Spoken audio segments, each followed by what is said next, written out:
Danny, as a young person, a young gamer, what is your relationship to the real life Chuck E. Cheese franchise? Does that mean anything to you, to people your age? Is this something that younger people want to watch a movie set in a Chuck E. Cheese setting?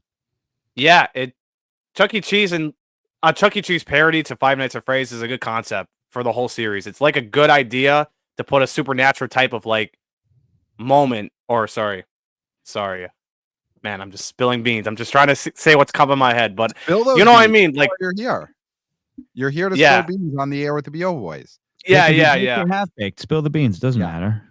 Yeah. Yeah, I know. I'm running out of ideas, but it's the setting. Look, is a very cool concept, and people would like to see something like this in a movie. You know, it's based on the video game to this movie like that. It's like very good concept. Really does. Clayton, are you a Chuck E. Cheese person?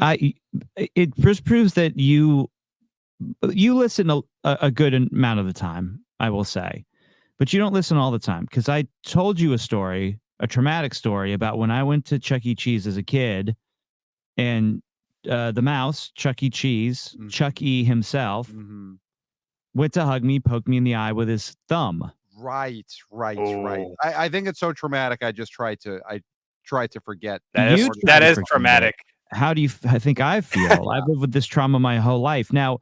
And that's got to be a dirty thumb, that Chuck E. Cheese costume thumb.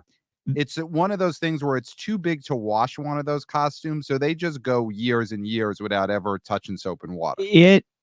I still remember what it felt like, what it looked like. It was so gray and dirty and matted down.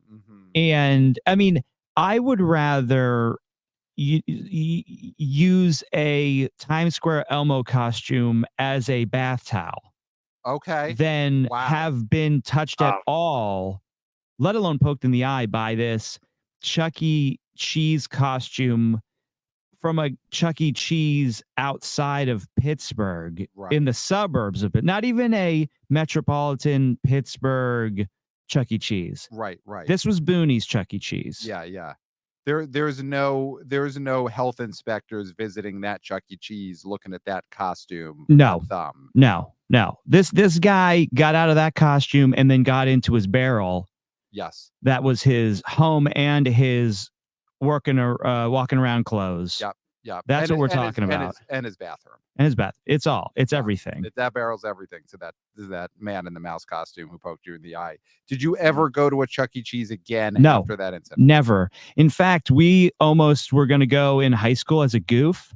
Right. And I made some excuse not to do it. Wow. Wow. So thank you. Thank you for sharing your truth. Thank you. Once again. And probably glad to hear the truth. Yes. I'm just going to snap for myself. Yes.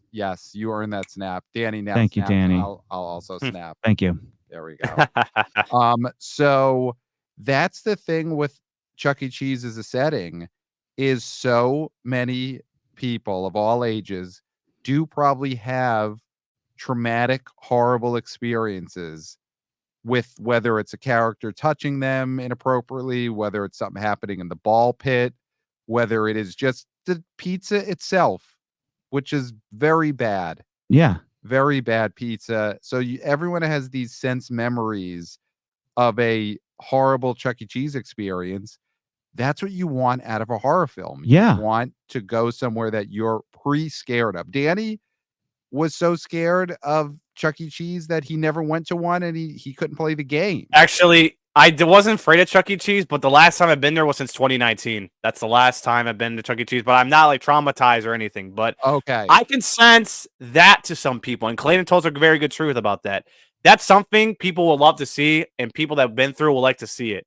So right. Yeah, because imagine if that rat, and that's what he had spinning,